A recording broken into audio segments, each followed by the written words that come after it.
Fala, gente, eu sou o Nanauê, sou artista, mago do caos. Estou aqui fazendo e falando sobre o meu treinamento em magia do caos do Liber Caosqueranos Kybernetos, do livro Liber Caos do Peter J. Carroll, que é um treinamento em magia do caos com 26 operações mágicas. Eu falo mais sobre isso no vídeo 0. Você assiste lá se você chegou aqui agora, porque eu tô falando melhor disso lá nesse vídeo. Nesse vídeo, que é a terceira operação mágica, eu trabalhei, estudei, né? E pratiquei a divinação em feitiçaria.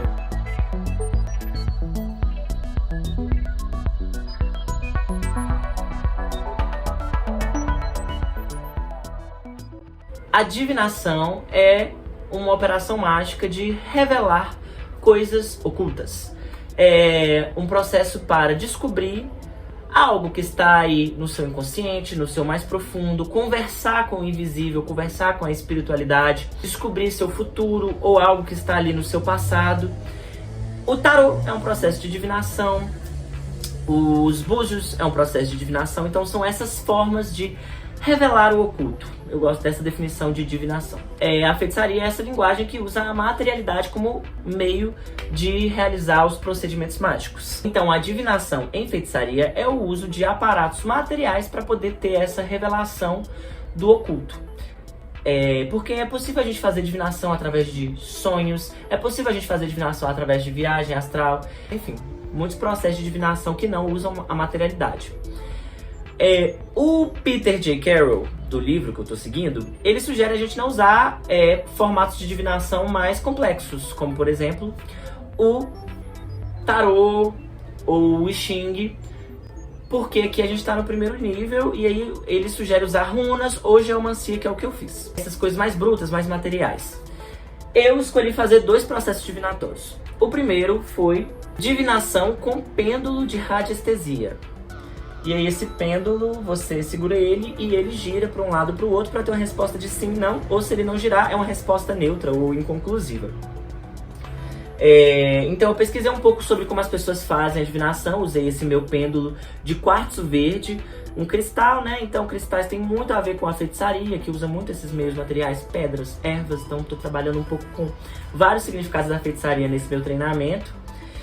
E fiz um primeiro processo de divinação com o pêndulo e também fiz um outro processo de divinação com a geomancia. A geomancia é uma arte milenar de divinação, que significa, né, adivinhar através da terra. Dizem que foi criada há mais de 1000 anos atrás, lá no Oriente Médio, especialmente nos lugares mais desérticos, em que as pessoas tinham poucos recursos para fazer os trabalhos divinatórios, né? Então as pessoas entravam em transe, riscavam traços aleatórios na terra, e esses traços formavam as figuras, que são as figuras da geomancia, e elas queriam dizer coisas que iam responder para essa pessoa o que ela queria saber.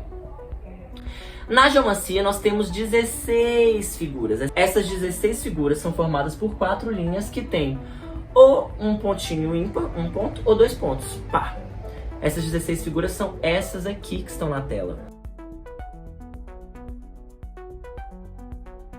É um pouco como se fossem cartas de tarô. Você decora o significado de cada figura e aí o resultado que sair, você tem uma revelação sobre isso.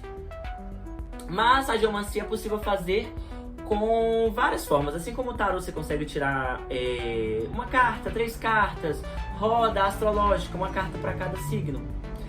Você pode tirar também a geomancia de várias formas.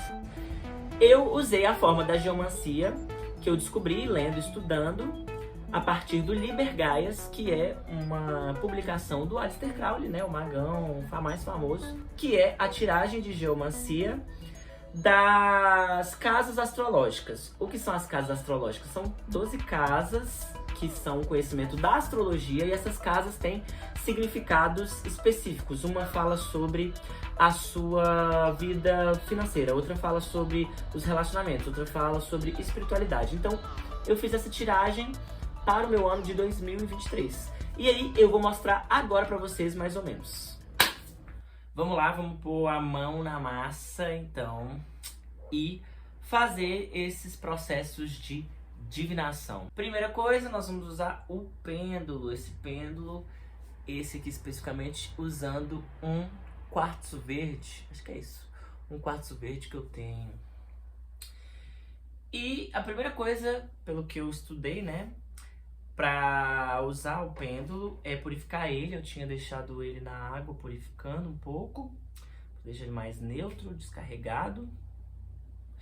E programar o pêndulo. Assim, ó. A resposta funciona assim, né? Pro lado anti-horário é não. E pro lado horário é sim. E pra frente e pra trás é neutro.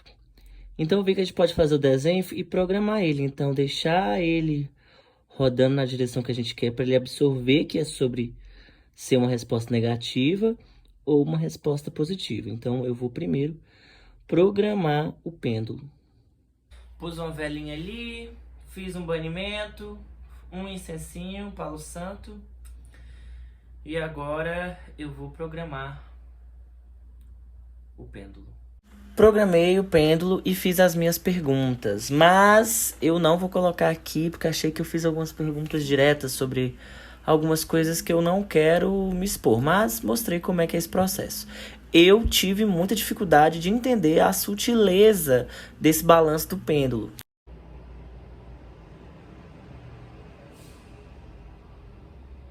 Eu vou considerar neutro. Eu não tô sabendo ler isso.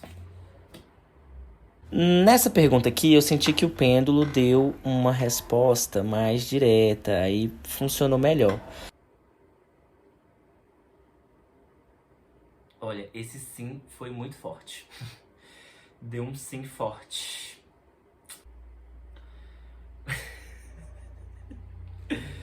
Ai, que doideira. Olha, eu acho que é uma ferramenta que talvez funcione, especialmente quando seu coração precisa muito de uma resposta e existe uma confusão real. Senti que uma pergunta minha que tinha isso um pouco mais, o pêndulo funcionou. Nas outras eu fiquei bem confuso. Tenho uma dificuldade com essa sutileza e tenho uma dificuldade de fazer perguntas diretas, porque inclusive eu acho que eu não acredito muito nessas respostas muito diretas. Eu gosto de respostas mais abertas, que eu posso ter interpretações múltiplas. Esse é o que eu tirei. Eu vou deixar o pêndulo aqui, aprendi esse formato, entendi como é que é isso e vou usar mais quando eu precisar de respostas diretas para perguntas que estão me atravessando de uma forma mais sincera. Vamos para geomancia, acho que vai ser mais legal. Eu vou tirar os dados, ver, né, par ou ímpar. Par, dois pontinhos, ímpar, um pontinho. E eu vou jogar e criar as figuras, né? As figuras da geomancia. E aí eu vou tirar um para cada casa astrológica que diz alguma coisa da nossa vida. Para esse ano, para 2023, é uma previsão para o ano. Então é mais aberto e faz mais sentido assim para mim esse tipo de divinação. Vou tirar aqui e depois eu falo os resultados e a percepção de cada resultado, né? Desenhei os números aí, que são os números de cada casa astrológica, e elas falam sobre algum ponto da nossa vida, né? Algum campo da nossa vida. Aí eu vou tirar os dados e anotar, mostro pra vocês.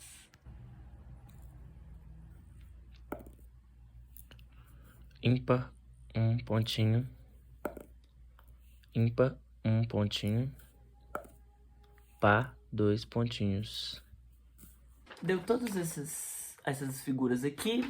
Eu ia mostrar uma por uma, o significado de uma por uma, mas eu vou só mostrar o que eu fiz, né? Cada figura dessa é uma das figuras da geomancia, da linguagem da geomancia. E aí, caiu cada uma numa casa. E cada casa tem uma representação. Por exemplo, a casa 2 é a casa de ganhos financeiros, de prosperidade.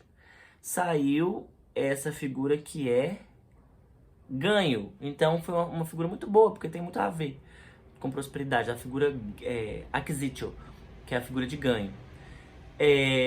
Muito boa. Na casa 7, por exemplo, que saiu conjunctio. Casa 7 fala sobre negócios, parcerias, casamentos, saiu união. Então eu entendi que talvez venham umas parcerias para negócio. Delícia demais. Também dei uma colada lá no Liber Gaias, que é um livro do Aleister Crowley, magão mais famoso.